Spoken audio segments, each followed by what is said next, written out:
Welcome to this week's episode of Stream Squad. Welcome. So if it's your first time tuning in, I am Angela. And I am Jimmy. Hey, and I'm Dan back here. We've got Dan behind the camera. I'm going to be letting Angela and Jimmy do most of the talking today. I woke up without a voice for some reason. Dan the man. Yeah. Your mic sounds funny. What's going on? Yeah, I got a little static going on there. Mic check. Check that mic. Oh, man. We got a hot mic. Yeah, hoping, I mean, I guess there's been a little bit of the It's the crud curse of going the on. Ohio Valley. Yeah, just allergies hit everything, and It's the curse of this office lately. I think I'm the only person who's not left early for some sickness yet. So, yeah, let's not well, do that. I'm hoping to not be sick. I'm hoping I'm fine tomorrow. I'm going to try and keep my voice together for the webinar we've got coming on later on, but Nice. I guess jumping right into it, got some good a jam-packed industry news section here. We've got a lot of topics for you guys today. So the first one kind of builds off what we left off with last week. We were talking about the different music licenses that are available for Facebook and for YouTube and how to use both of those.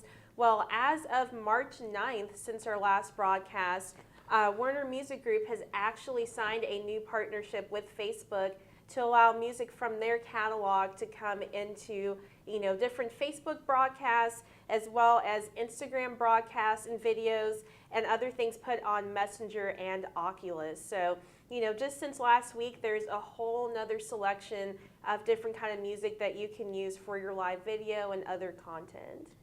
Yeah, and the Warner Music Group is huge. If you didn't know, I've just kind of looked up to get a list. Ed Sheeran, Jason Derulo, Madonna, Wiz Khalifa, Rita Ora, 21 Pilots, Metallica.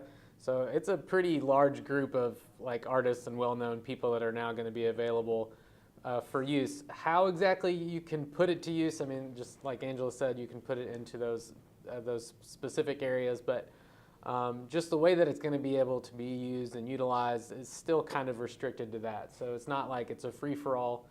So don't think you can just have use any songs that you want. But it's interesting to see that Warner Music Group is now among other. They're not the first, but they're among other labels, and really they have many labels, but they're another group that's going to be offering their music up for licensing through Facebook.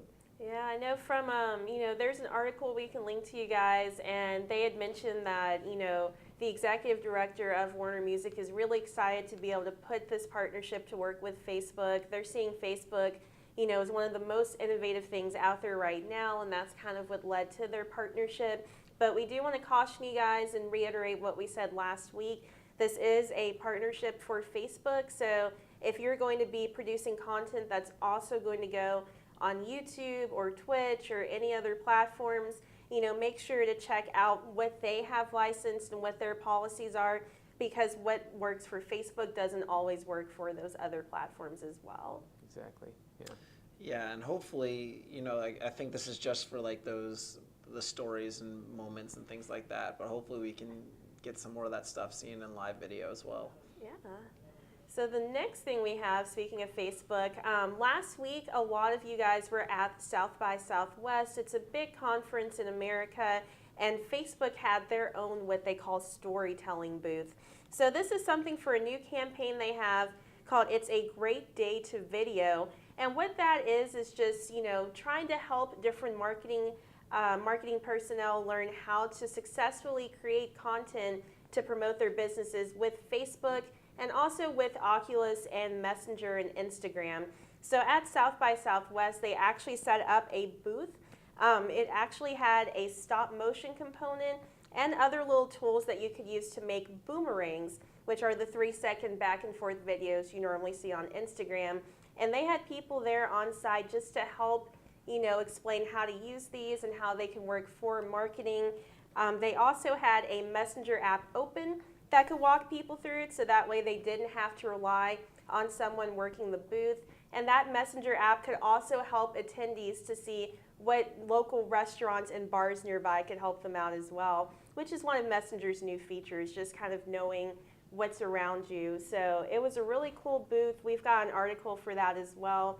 But it's interesting to see how Facebook's kind of putting this all together as one big marketing piece. Yeah, I mean, I've never made boomerang videos. I'm familiar with them now, but I mean, it's just kind of another way of just making things more interactive for people. But if anybody who's at South by Southwest and you happen to see that, please comment below and let us know if you saw that, or hey, if you saw anything cool at South by Southwest anyway. I've never personally been to that either, but if you have anything to say about it, please let us know below and we'll talk about it. Yeah, absolutely. Yeah, I've never been to South by Southwest either. I bet it was a pretty cool booth just to check out and see what all you could do, just get in that mindset of telling stories. Yeah. So, yeah, I thought it was a neat little piece. Yeah, so another thing that's going on, for any of you guys who like Netflix, Netflix has added an extra level of interactivity to their platform. So they've released a patch that basically adds gamification to their program. And what this is, you guys might be familiar if you're on Xbox or PlayStation, where you can get achievement points or trophies for doing different things in a game. What Netflix is trying out is releasing their own kind of, version of achievements that you can get for watching content for a certain length of time, or certain types, certain genres of content, or a certain amount of hours of a show or a series. So they're testing this out with children's shows first. Some of the main ones they've got right now are Fuller House, A Series of Unfortunate Events, and Troll Hunters. And any content that has this gamification added has a little trophy in the thumbnail, so you'll know from the start which ones are available to get those points. If this goes well, they're planning on expanding it to more children's programming and family-friendly and adult programming as well. But it's kind of a debate over, what's going to happen with this. I know some parents aren't very happy with the thought of basically encouraging their kids to watch more TV, but at the same time, it could be a great strategy. I know, personally, if I was playing a game and needed to get more achievements, that incentivized me to actually play longer. So gotta watch that screen time though. Yeah. Yeah, too much screen time's gonna go up. Yeah, what are your thoughts on this? Too much screen time. Yeah, this could be a hot issue. So if you have a thought about this, share below or in the side in the comments, or however you're watching. But yeah, okay. What you got to start with the kids. It's kids shows, gamification. Gamification works on adults too. I mean, imagine if a Netflix specific series weren't available, like they typically release like an entire series at a time. Yeah. What if you couldn't watch that until you watch some other shows? Like, yeah, maybe it's released this day. I mean, they could really make a lot of people mad, but it's also, I mean, it just kind of foreshadows. I think it's going to be coming to other, it's not just going to be the kid shows. I feel like they're going to have to do something like that to encourage people to watch more. I watch way too much Netflix as it is, so I don't know what's going to happen. You guys might not see me in the office anymore. All of the, I don't know. Are you still watching the show posts that come up in the middle and you're like, yes, I'm still They're watching not the gonna, same show. So that'll go away then. Yeah. They'll be like, keep watching. Achievement unlocked. Yeah, achievement unlocked. Watch an entire series in one day. Yes, 10 hours straight of unlocked, yeah. I have plenty of those trophies, I'm pretty sure already. Unfortunately. Yeah, I just thought that was I have a life, I swear. But Netflix is... It's good background noise. Yeah. Multitasking. Yeah, it's an interesting topic. When we're first kind of going through some of the things happening in the industry, we saw that we're like, why would we talk about Netflix? But it's like the way that they're talking about it, it's interesting to see. And I hadn't thought about it like you were saying, Jimmy, where, unlock these achievements and now you get to see an entire series at once instead of just like an episode every week. So interesting things. Definitely. Let us know in the comments if you all have a opinion on this stuff. What are your thoughts? Good thing, bad thing? Favorite Netflix show? Show? I feel like we're coming up with the next Black Mirror episode right now. Oh gosh. Yeah. So dystopian world we live in. But anyways, some other cool stuff, right? Yeah, we've got two more things for you guys. So the next one is one that was announced about 2 weeks ago. Last week on the 5th is when it was released, and it's caused a little bit of controversy along a lot of groups online.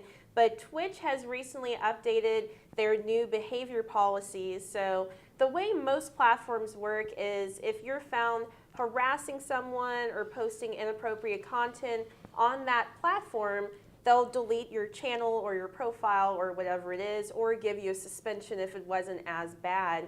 But what Twitch is doing now is they're actively, listening to reports from other people. So if you're a Twitch streamer and you're caught on Twitter or Facebook harassing someone or posting something inappropriate, if Twitch can confirm that that profile is yours, they will suspend or delete your channel as well. So, some people are really excited about this. They find it's a great way to kind of curtail some of like the harassment that can go on other platforms. But some users, especially the main streamers, are upset that if they, have a slip up or do something on a completely different forum, they can be penalized on Twitch as well. So this is another kind of like Netflix, one of those 50-50 issues. I can see where people are coming from with both sides on it. What do you guys think? Terms of service. Read the fine print. It's holding people accountable. There's probably a whole nother conversation that could happen about like who you are on the internet and like internet bullying. Like everybody has like somebody they know of on Facebook who it's like, oh yeah, they're just gonna go on a rant, and do I engage or don't I engage? But yeah, we all should kind of moving into this internet kind of run society that we all kind of live in. Why not like just hold each other accountable for how we talk to each other and treat each other? I think it's a fine thing if you're a Twitch streamer or you're representing that or like their community and their brand, and if you're out there being a jerk to someone or not acting appropriately, I think it's fine if they want to be like, sorry, we don't want that kind of behavior here. Representing Twitch. It's that like internet culture though of like trolling, and it's getting out of hand. There's a lot. There's subtle bullying and stuff that happens, and just making fun of things, and there's this barrier of like two screens. This person says something over here, you said it over here, and so I think it's a good thing to just kind of remove that and be like, hey, if you're going to act that way, then you're going to have consequences over here too. We want to establish it's Twitch is their brand. They can do whatever they want with it, and if they don't want you putting your content up there, like you don't have a right to it. It's you've been given permission. So just follow the rules. Don't be a jerk.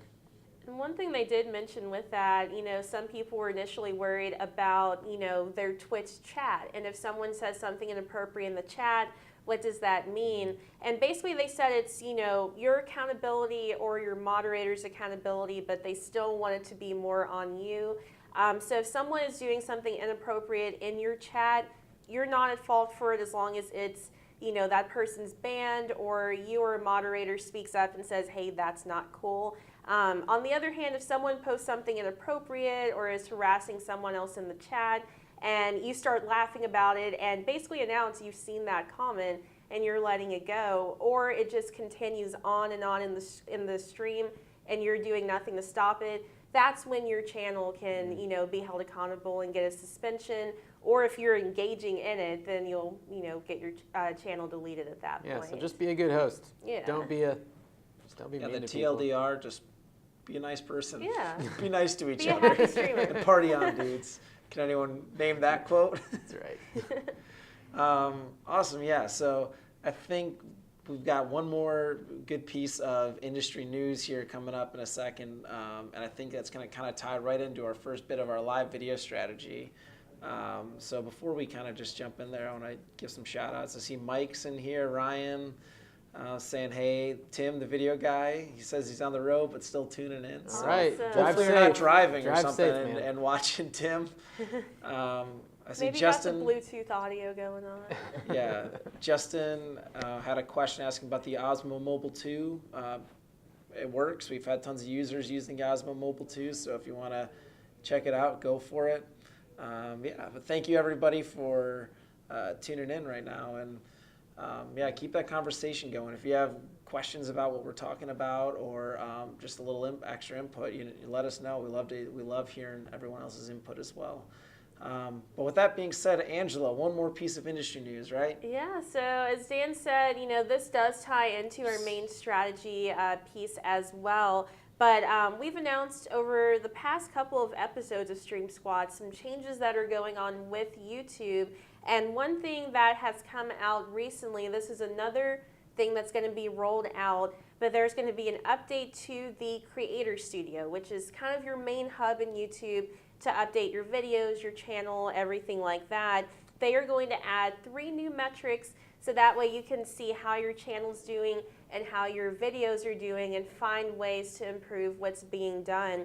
So the first one is going to measure impressions, and this just means how many people see your thumbnail. It doesn't mean they click on it, they watch your video. It's essentially, how often is that thumbnail coming up? How often is it getting in the line of people? And so this helps you out by saying, if your video is more popular, it's going to show up more places. It's going to show up in the right places if you've tagged it correctly, for instance, education or how-to or comedy.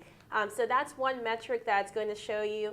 Another is going to be impressions with click-through rate. So this takes the first piece and adds in how many people did decide to click on your video and see what it's about. And this is a big one. This is the main one that they're focusing on, because this will help to make sure, that you've got an engaging thumbnail, that you've got an engaging title, that you've done something to make people want to check out your video. And the last thing is unique viewers. So everyone's heard of, the person who loves a video and watches it over and over. And while that does increase your number of views, it's hard to tell how many new people you've actually gotten that video in the hands of. So the unique viewers thing will show you a breakdown of how many, unique viewers saw one video, as well as how many viewers have seen all of your videos over that period of time. So especially with the new, requirements for the partnership program, I feel like this is a really good way to kind of show how often is your video getting out there and how often is it then being watched and reciprocated. Yeah, with any sort of metrics, it's always about, metrics are for measuring your success and for how well you're doing what you're doing. And Angela gave some great examples of the things. It's do you have a clever title? Do you have a captivating title, something that's going to bring people in? Does your thumbnail, is that going to bring people in as well? So it's kind of interesting though, because like these metrics don't directly relate to the actions that you take. They're just another way for you to see just kind of organically what's happening. So you should still be focusing, obviously, on engagement. I think that's the number one thing that's going to get your video to pop up and get those impressions is how well you're engaging with people. We even know, we're not talking about Facebook, but that's one of those, they're kind of moving in the same direction as like, is it with people that you know? Is it people that you're constantly engaging with? So one of the things we always try to do here is encourage people to comment and engage and share the video if you want. So if you have an opinion on this particular thing, please leave a comment below and let us know what you think as well. But I think that's one of the important things is they're encouraging people to do more engaging things with people. So having the metrics there is, even for people that aren't making a living on YouTube, it's going to be good for creators just to see how people are reacting to your videos. Yeah. And that takes us, into strategy, where we want to talk about what are the most important metrics for live video. And, the ones that YouTube has, those are some of the most important, for instance, those unique viewers. It's good to have, kind of that following, those people that you always know are going to watch that video over and over and over. But at the same time, you want to be able to see how many potential new people are being reached or how many people are seeing it for the first time. So that's a really good, really good metric to see. And that actually lets you know how many people out there are liking your content. But another one that plays into that is your watch time. So that's something, that most video platforms do have available, because as we mentioned, one thing YouTube's doing is how many impressions, how many thumbnails get clicked. But we've all seen that video where it turns out to just be clickbait or it wasn't made very well, and within a few seconds you've clicked off of it and gone to something else. So it's really important to keep an eye on that watch time. That's letting you know how long people are really interested in viewing your video. If all of a sudden, that view count drops, you can take a look and say, what did I do at this point in the video that might have caused people to leave, especially if it's a continuous thing. If all of your videos kind of drop at the same time, maybe it's a thing where your videos could be shorter. It's just not keeping people's attention long enough. But this is something that's really important to monitor, especially if you are on YouTube, because one of their partnership requirements now is having those 4,000 minutes of watch time total in any 365-day period. So it's not how many people see your video, it's how long they're watching your videos. Yeah, and that's part of the engagement. Are they interested in what you have to show? So. Yeah, I think another big piece of this too is just valuing the viewers that you're getting as well. Like Angela, I think you kind of touched on that really, really well, talking about the difference between someone who's just clicking through and just there for a second. You want those, even if you're not getting a ton of views, if you're getting people watching for a really long time, that means that you're getting a smaller group that's way more engaging, probably asking good questions, keeping that conversation going in the comments. So I think that's something important to take into account. Where, I mean, you might get, I don't know what the math is, but if you get like 100 people watching for a minute, I guess that's 100 minutes versus 10 people or 20 people watching for 30 minutes for your entire show, it's going to be a lot better. For YouTube, I mean, that's how you get subscribers. I mean, there's constantly that right at the end of every video, put that subscribe button up, and those are the people that are going to drive your watch times up because they're always going to come back.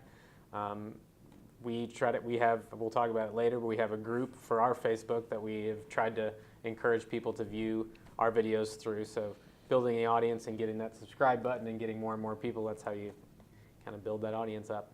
Yeah. And drive your metrics up as well.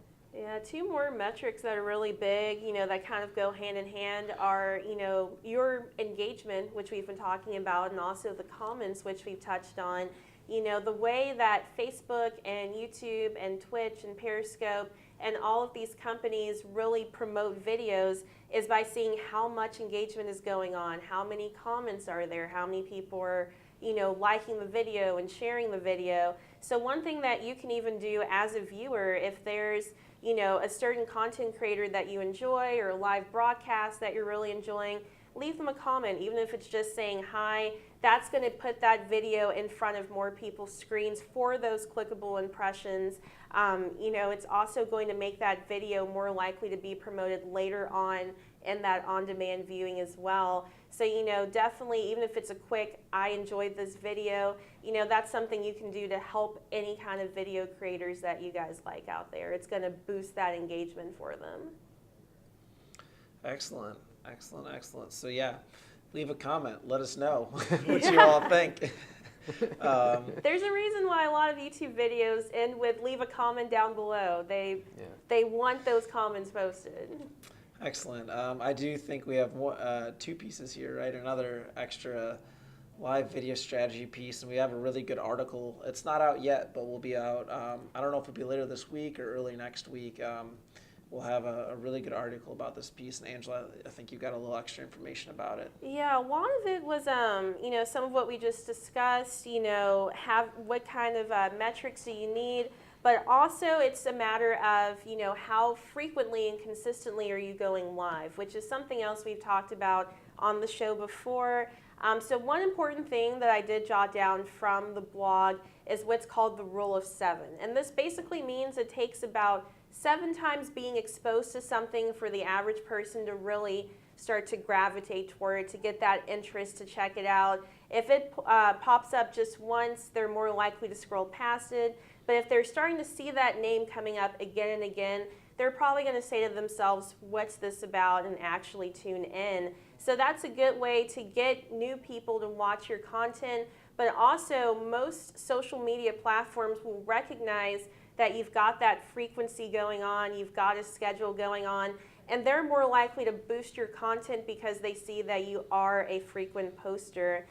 So a good way to do this, other than just going live often, is basically set expectations, make a schedule, let people know when you'll be live, like how we're live Wednesdays at 2 p.m. Eastern. That way people know when to tune in. They can plan around it. It's not a spur-of-the-moment notification where they have to try to scramble and drop what they're doing. You know, they can prepare like they would for a live TV show to watch your broadcast.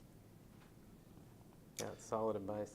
Yeah, and like I said, we're gonna have an article coming out on that, and a little bit later. Angela, I think there's a kind of really good recap of it. Stay tuned for that. I'm sure you'll see it on our Facebook page, on our website, at the blog. There's a lot of other really good information there as well. If you want to just go to switcherstudio.com/blog. A lot of these live video strategy pieces here are things that we've written blogs about. So for more information, check that out there. And all the information on our blog, it's, you know, more open-ended. So even if you're not, you know, a Switcher Studio user, there's still content that's great for anyone creating live video or wanting to promote their live videos on social media. So definitely check that out. And again, we'll make a post on our social media platforms when that blog article is out, so that way you guys can take a look at it. Awesome. Awesome. All right, I think it's time to switch over to our user group, which I'll let you all explain in a little bit. To give you a quick overview, we do have a user group where people will ask questions, they'll show their live videos. It's a really good spot to get ideas and things like that. And one thing that just popped up before we get into the main question that I wanted to give a shout out to these guys. It's Kevin and Brandon? Kevin and Brandon, yeah. Thank you. I would have felt bad if I forgot. But they've been with us since I think 2014 or 2015 for a long time. They built a business out of running Switcher Studio for people. And they're in Ontario. And if you're in Ontario and are looking to either get going with Switcher, you have some experience doing this stuff, they're looking to hire a few people to help out with their productions. They're getting spread so thin they don't have enough hands to do it all. So yeah, we stream. I'll link them in the comments here in a second. But if you're in Ontario or around Ontario, give those guys a check out, give them a call, and yeah, you might be able to make a job out of doing Switcher Studio videos. Yeah. But with that being said, I know Jimmy, you put together some really good information about audio. Jimmy is kind of our audio guy now here in the office. You went to school for it, right? So A little bit. So yeah, Jimmy, I'll let you go ahead and take it from here. Yeah, I know a thing or two about audio, I guess. I want to address an issue that I'm not always in the user group answering questions. I think I might start moving into answering some things down the road, but I've just tried to hesitate and let Dan and Angela and some other people answer questions. But one thing that I keep noticing, and as the audio guy, I just can't let it go, and I just feel like I really need to help out. I don't want to be a lecturer, but I just feel like there's some misconceptions about how audio works, and how you get audio from one place into another place, especially with iOS. And so I just wanted to go and talk about a problem that a lot of people say they're having, and I'm going to try to do it as briefly as I can. So here's the problem everybody says. They'll say something like, how do I get rid of the delay in the audio? Or there's an echo. How do I turn off the echo in the audio? So if you're one of those people who's had that problem, give us a like real quick just so we know, or give us a wow. How about a wow? If you're one of the people who's had this delay or echo problem, hit wow so we can kind of count who's in the room here who's had this issue. And everybody's like, how do I deal with this? And so I'm going to tell you why that's happening and how Switcher works and why you're hearing that, okay? So several years ago, not several, I don't know, a couple years ago, audio monitoring was introduced as a feature in Switcher Studio.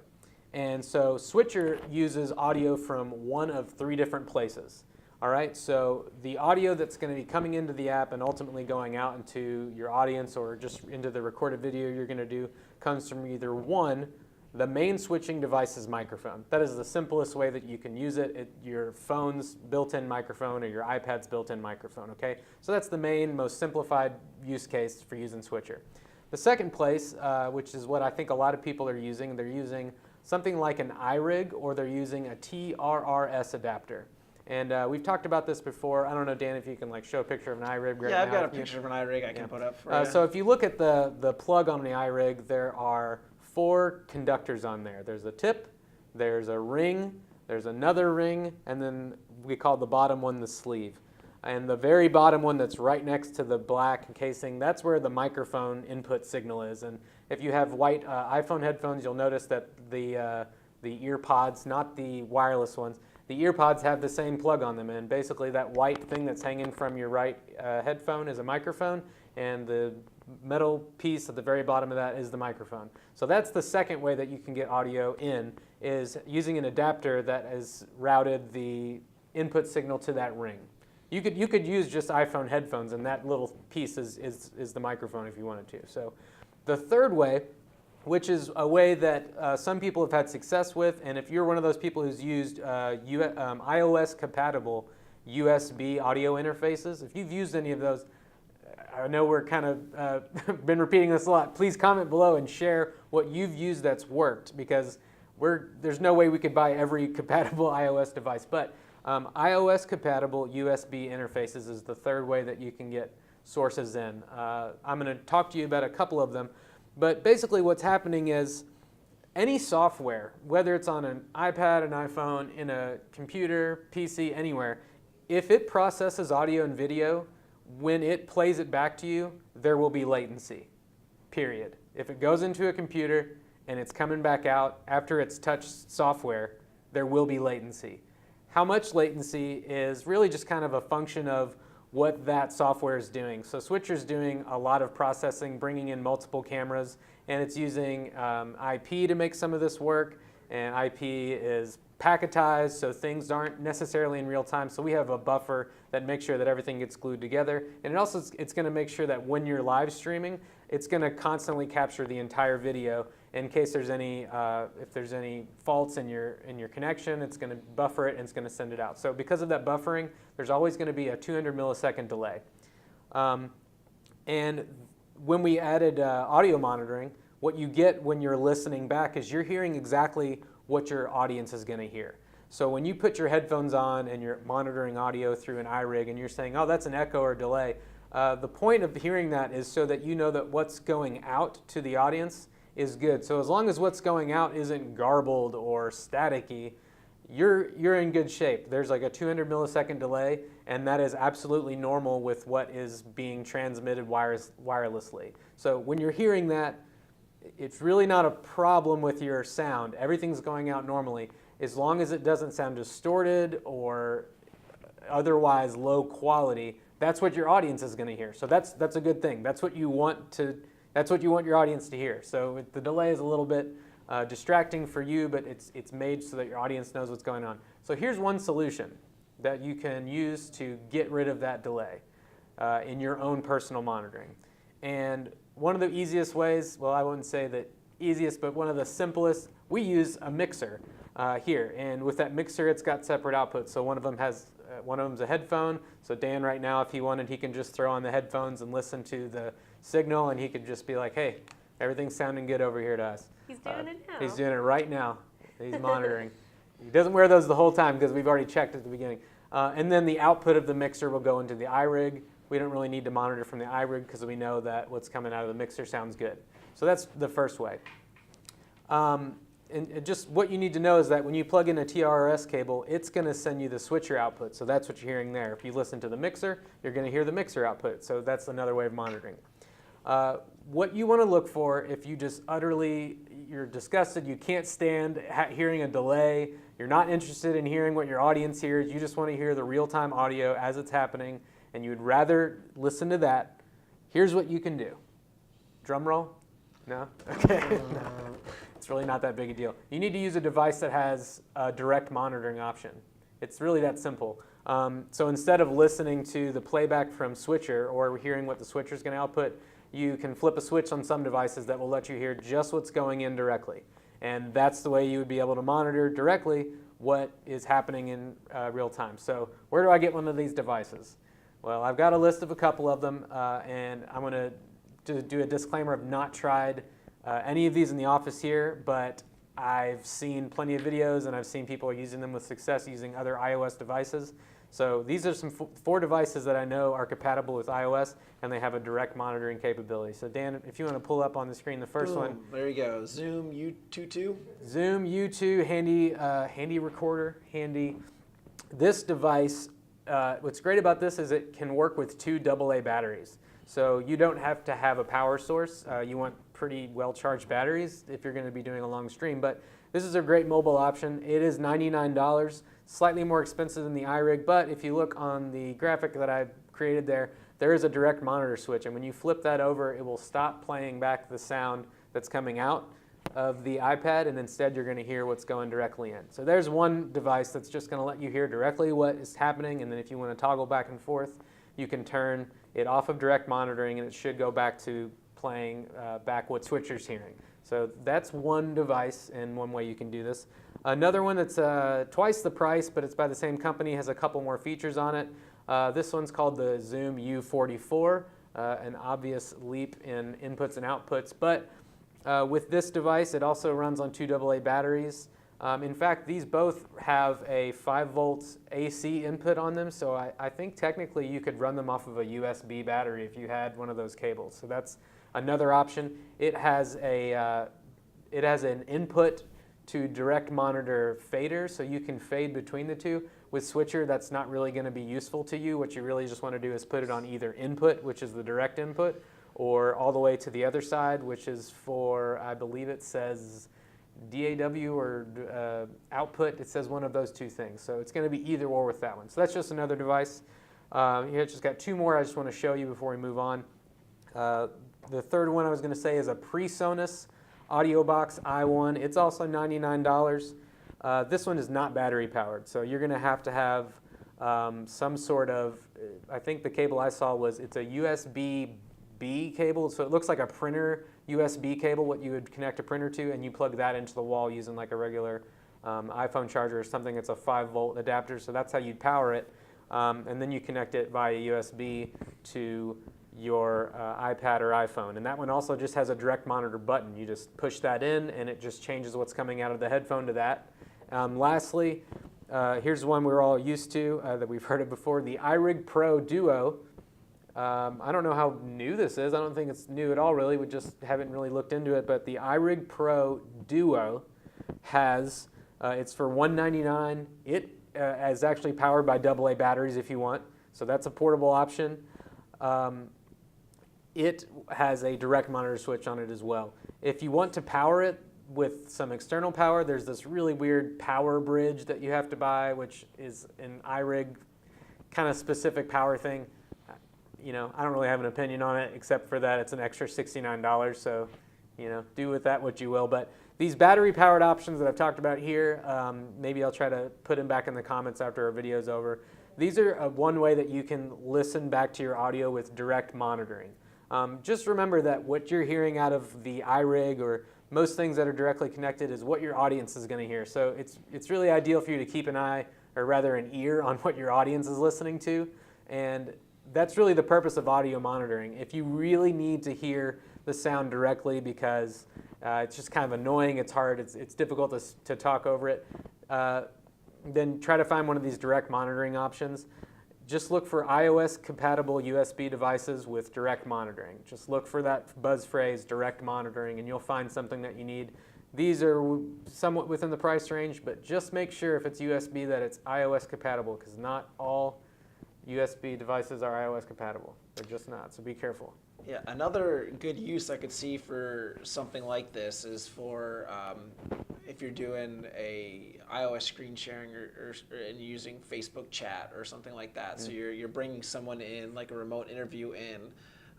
That's when you have to hear what they're saying too. So you need to monitor the audio, and if you're monitoring what's coming through the TRS, as Jimmy said, you're gonna get that 6-frame delay or that 200 millisecond, and that's gonna be for when you're talking too. And I highly recommend you get all of your family and friends to try and do that. Just have them try and talk while they're listening to themselves, just a little delayed, because it is tough. So yeah. This could be something good for flipping that switch just to hear exactly what's happening, so you're not getting that little delay when you're trying to talk to someone. Exactly. Just remember to use the audio monitoring as a way for you to ensure that what your audience is going to hear is not distorted or messed up. That delay is just inherent with the video. That delay means it's synced up with the buffered video that's going to be going out. So awesome. So yeah, I see Justin here in the comments just said thanks for the audio rundown. He's looking to upgrade from the iRig. So I think he's checking out the Zoom U222 right now. I think if I was going to get one, I'd look at the U22. That one just seems like the most simplified. It's got one XLR in, and then I think it has like an instrument cable for guitar. So it's made for musicians, but that's going to be the best. Some people, Dan kind of confirmed this for me earlier. If you're concerned about stereo audio, I believe Facebook sums your audio down to mono anyhow on live streaming at this point in time. So there's some devices I've seen that are kind of older and work with like the old, it's not even lightning cable, like the old iPod or old iPad cable and iPhone, but they have like a mono summing button. With any sort of upgrades, you're going to be spending a little more money. So things like that U44, it's twice the price. That one's got a couple more things on it that might help you. There are some more mobile options, and maybe one day I'll give you a rundown of like my audio bag that I use for like professional camera stuff. And I'm pretty sure we can get the cable that we could use to put that into. Right. Yeah, we should do that one of these days. So be on the lookout for that. That's coming down the road. Yeah. And if you have any more questions about that, ask away, and I'll get back to you later on. Hopefully that was a good rundown of just what's going on there. It helps me to hear that too, because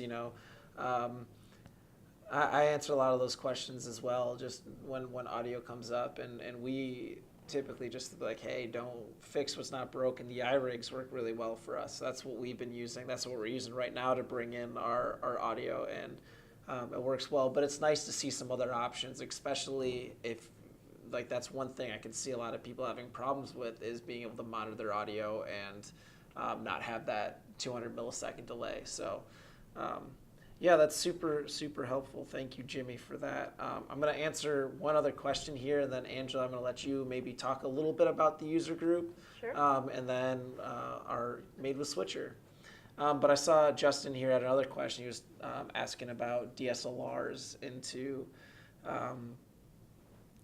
Switcher, and unfortunately we're iOS only. That's kind of where we're going. We want to be as mobile as possible. YouTube's going to be, or Facebook, I'm sorry, is going to be shrinking your video down to 720p anyways. So yeah, mobile using devices, trying to make it as easy as possible. That's why we do that.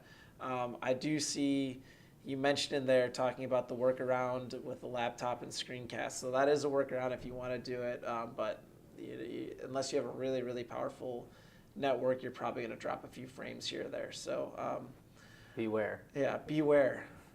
Like I said, I think iOS devices are the way to go with Switcher. But Angela, yeah, if you want to take it away and maybe talk a little bit about our user group, and we'll get into showing off an awesome example. Sure. So, we mention every week, but we do get a lot of people joining the user group after our broadcast each week. So if you guys aren't aware, we do have an online community on Facebook called Switcher Studio Enthusiasts. Right now we've got over 2,000 active members in there, so it's gotten very big, very fast. But people are constantly sharing tips and tricks about using Switcher Studio. They're sharing examples of things they've done, and they're asking questions that other users are able to answer. We're all in there able to answer it, so it's just a nice place to be.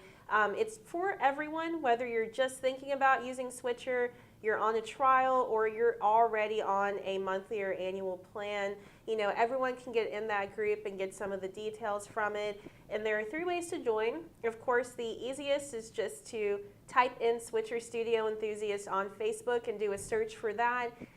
From our main Switcher Studio Facebook page, which is where you're watching this right now most of the time, you can also click on groups from the menu on the left-hand side, and that'll take you to the enthusiast page.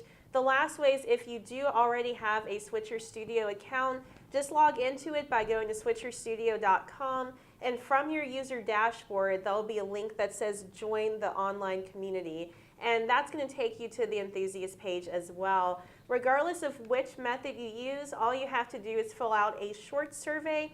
It just lets us know more about you and how you're going to be using Switcher Studio, and then we'll give you full access to the group. So, you know, the user group questions and the post about WeStream hiring a few people, those all came from the user group over this past week. But what we also like to do for our last section on the show is called #MadeWithSwitcher. If you guys are posting video online, be sure to use the #MadeWithSwitcher, and we do look through that hashtag to see what's gone up. But we like to showcase one great example of a video each week just to show you guys what can be done with Switcher Studio. So this week we're going to be showing a makeup tutorial. It's from the Kenza Makeup Academy. This was actually the Kenza Beauty Show is what the video was covering. So one of our Switcher Studio enthusiast members, his name is Jihad Maya. He's the one who actually shared this video. He works for a company called Probash Bangla TV, and they do really like 2 broadcasts a day using Switcher Studio. So they've got a very active page, and they were the ones who did the Kenza Beauty Show's video. So the Probash Bangla TV, they're out of Manchester in the United Kingdom. They're producing a lot of good content.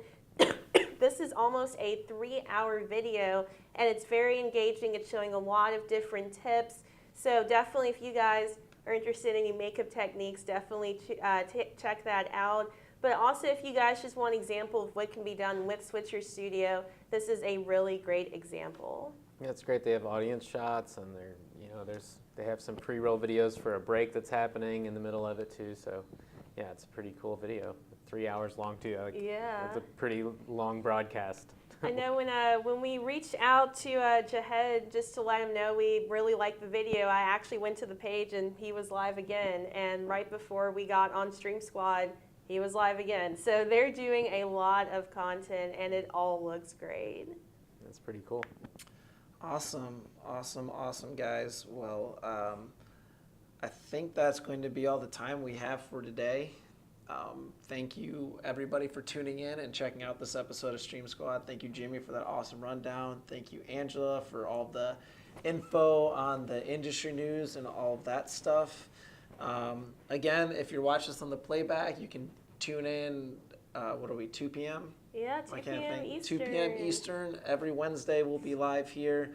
Or again, you can always leave a comment. We check back on those, and we're happy to answer any questions along the way.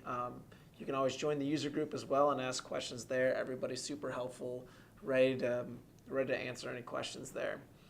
So I guess until next time, thank you again, everybody, for tuning in. We'll see you next week. See you guys. Bye.